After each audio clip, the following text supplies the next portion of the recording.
you so much for the introduction.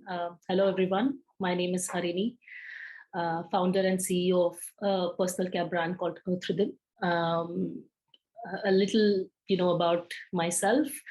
Born and raised in southern part of India. I did my graduation in commerce, and then I did my post-graduation in retail management. Started off my career with the banking industry.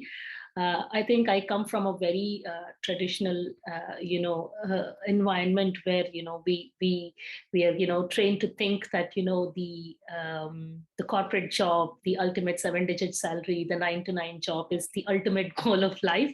So I started off my life in a very similar manner. I took up a job, banking job, and started off with Standard Chartered, and then moved on to another bank.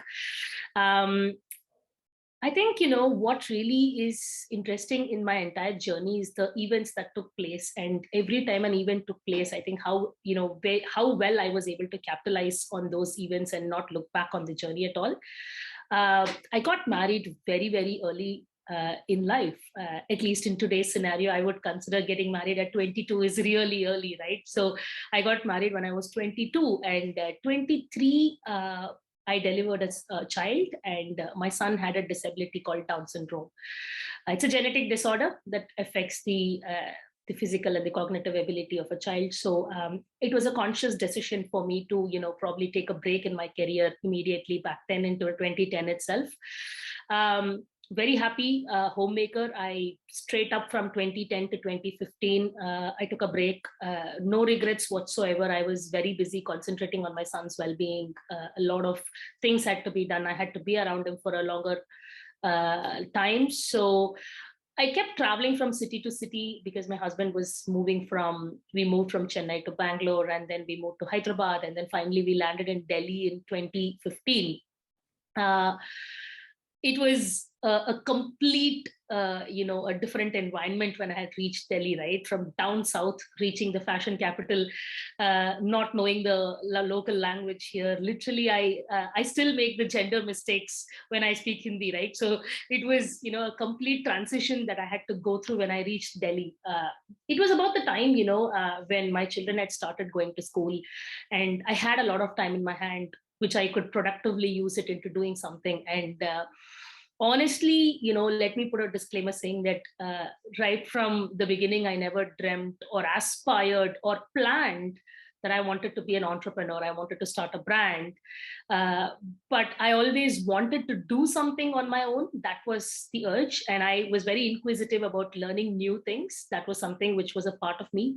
So since my son had, a skin concern, and Delhi having extreme weather climates, extreme summers and extreme winters, I started doing a bunch of DIYs for him. And those DIY skincare products really turned out very effective for him. And I started putting a lot of my time and energy into learning it, right? And I think this was about 2015 when I had reached Delhi. And 2016, I think the bug caught me a bit too seriously, right? And suddenly one fine day I decided, hey, I really want to understand how, products are made. I mean, I had a lot of friends and family who were coming and telling me, Harini, can I buy this from you? Can I take this from you? And there was this, small part of me which kept thinking that, I'm not a trained person to actually make skincare and give it to somebody, and I can't take ownership for that. So I decided to spend some time studying skincare formulation in 2016. And hence I signed up for some courses. And it was, again, an entire journey of unlearning the economics, commerce, accounts, and then relearning the organic chemistry, inorganic chemistry altogether. So again, like I said, the entire journey of, starting from a commerce background and then moving to a science background in 2016, it was a beautiful journey. Once I was done with the course, 2017, I started a very small homegrown venture called Soapworks. Why Soapworks? I have no clue. I was only making soaps at that point of time, and hence I named it Soapworks. And at that point of time, I think, for a homemaker like me, social media and digital plays a huge part in our lives, right? I think the entry barriers are very low, that even a small homegrown entrepreneur can actually reach out to a larger audience through social media channels, right? So my strategy at that time was, I had a Facebook page, I had an Instagram page, YouTube channel, all of those, and trying to connect with audiences of like-minded people out there. And I started selling these products, registered under the MSME, and I started, making and selling these products. This was about the, time of 2017. And 2018 came, my small homegrown venture started growing little by little by little. And I had actually found, certain set of consumers who are looking for a certain type of products. And hence I was able to cater to a niche audience out there. Now, these audience would typically come to me with a personalization request, right? They would come to me asking, for a specific skin concern, or a problem. Most of the time it would be a problem solving kind of a skincare solution that they're looking for. And hence, I put a lot of time and energy speaking to these people, understanding their needs. How can we, fill this gap in the environment? Honestly speaking, the kind of products that they were looking for were available in the market, but they were all probably, available not in the mainstream, the FMCG category, but would be sold technically as a medicated pharma product in a pharmacy. And hence consumers, by nature have this kind of a block in their mind that if it is sold in a pharmacy, I need a prescription to get that product, right? So, simple products like, say a lotion without fragrance, a soap without fragrance, would typically be classified as a medicated product and sold in a pharmacy and not in a mainstream supermarket, right? So hence the need arrived for me to, break that barrier for consumers and let them know that these are very much mainstream and can be made a part of your life in a day-to-day environment. And slowly from there on in 2018, I think I had built the brand to a level where I was able to actually build a small website and sell, interact with my customers and able to sell the product right from the comfort of my house itself. 2018, I think my dad was casually visiting Gurgaon. By then I had moved to Gurgaon and he was casually visiting Gurgaon. And, I still remember the day when, we both had an argument where he came and he told me, Harini, what are you doing inside this room? I had created a small studio kind of a setup inside my house, where I used to make, I used to pack, I used to dishwash, I used to be the delivery boy, I used to be the customer service. I used to literally do everything sitting inside that room. And my dad was like, Harini, do you realize that you have two kids out there looking for your attention and you're stuck inside this room from morning to evening? And then we had a heated argument. And then by the end of the argument, I told him that, why don't you just help me out for a week or two? And then if we see potentiality in it, let's take it forward, or else let's, take a step back and I will try to, figure out what to do. And in that 1-2 weeks that my dad pitched into the business, we were able to figure out that there were customers who are actually willing to pay money, and they were willing to wait for 4 weeks, 5 weeks to get the product to them, which is really long in today's scenario of the Amazon types where, you order today and 12-hour delivery is available, right? So 4 weeks is really a long time frame. So hence, he was convinced after a week that, there is a clear need for this product in the market. Can we actually build a brand out of it? Can we solve this problem in the environment is what we started thinking.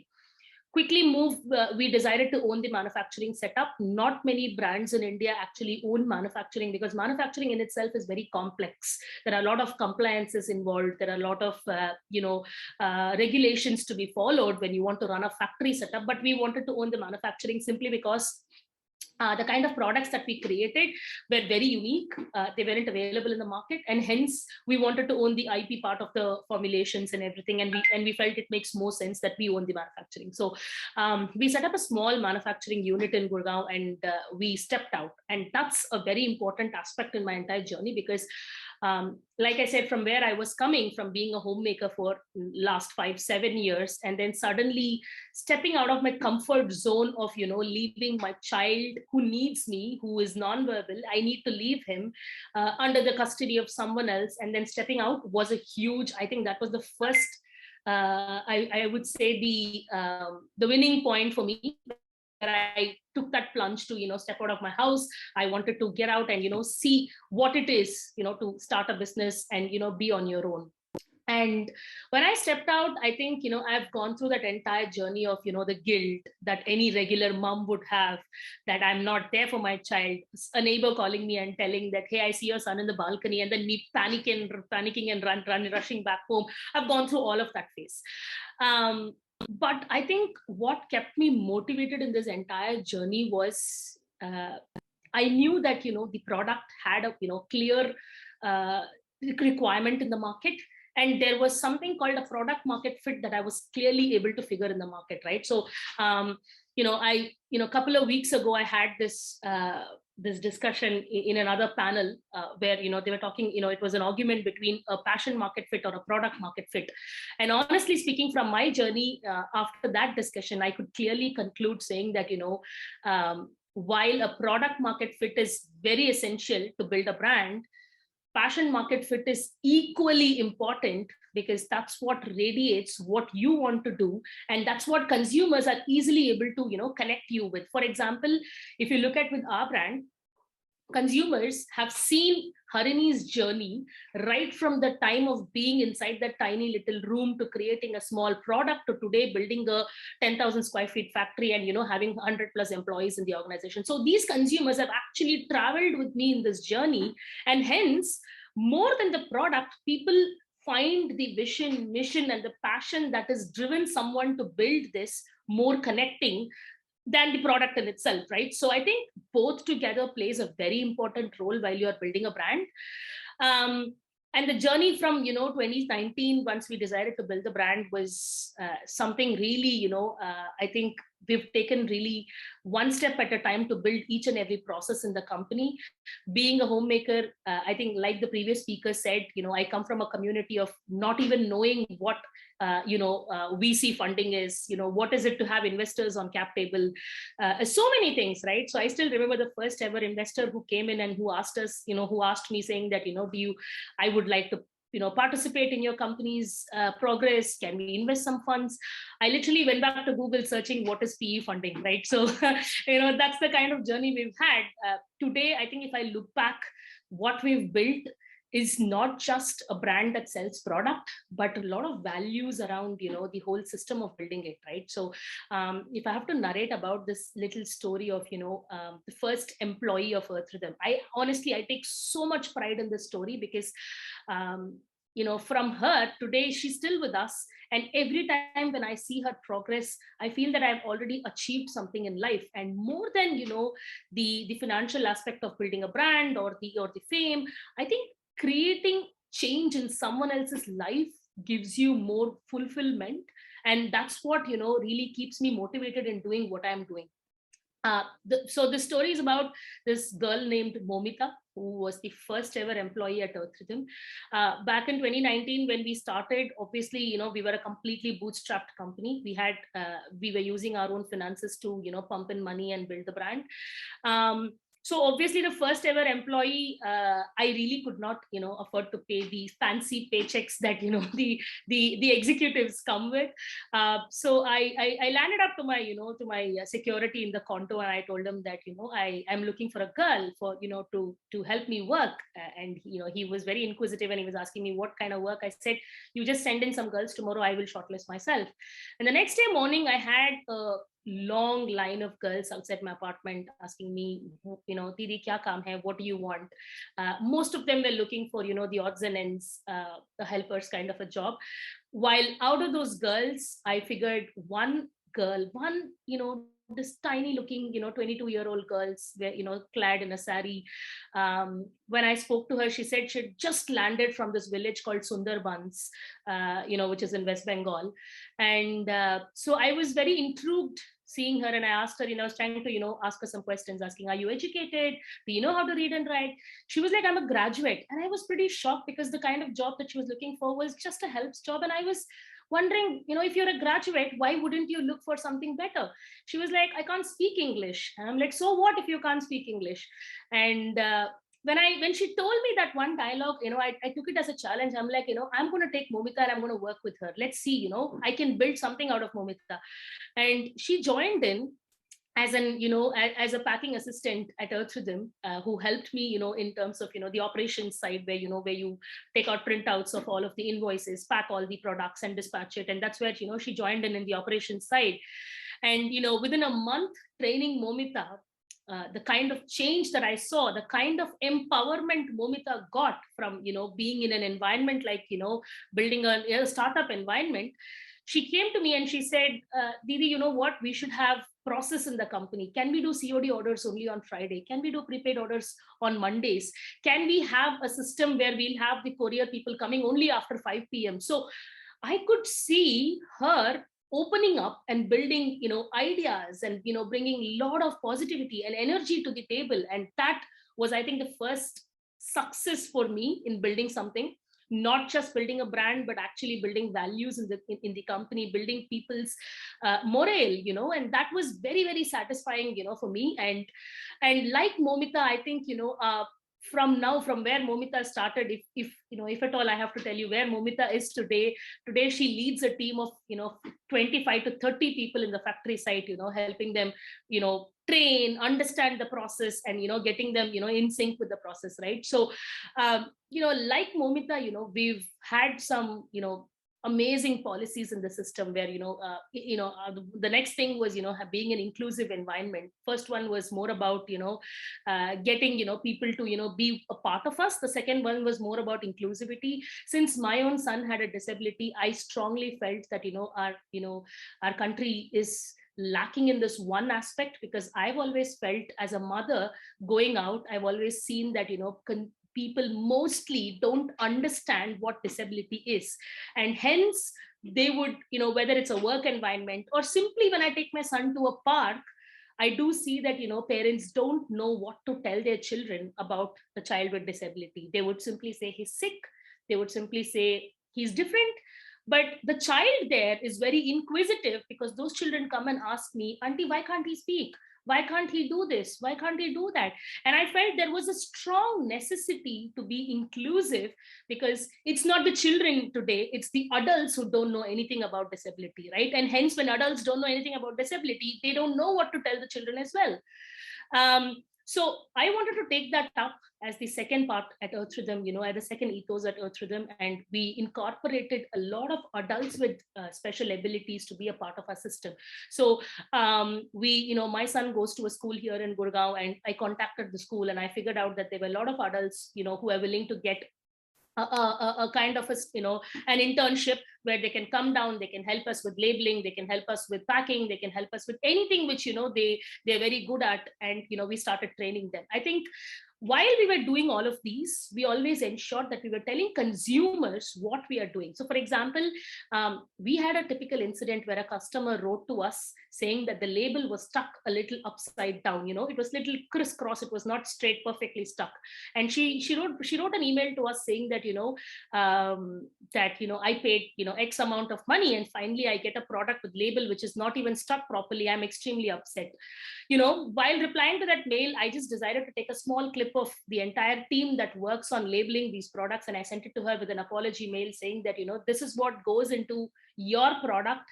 While it's I understand that the experience counts, but the effort that went in also was equally important. And believe me, it went viral, and consumers were coming back to me and appreciating the fact that there was a brand that was actually taking these kind of values to them, and they were very happy to support such brands.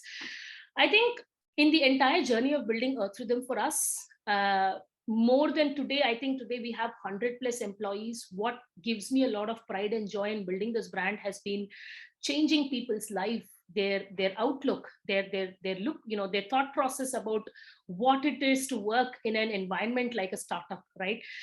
Usually startups are very how do I say, it's a multitasking kind of an environment. In a startup environment, you're required to do every kind of a job that comes to your table, but at the same time we also want to bring a lot of values that does not exist in the corporate environment out there, right? So we wanted to break those barriers, and that's what we've been trying to build, and that's what I think has brought in a lot of success for us.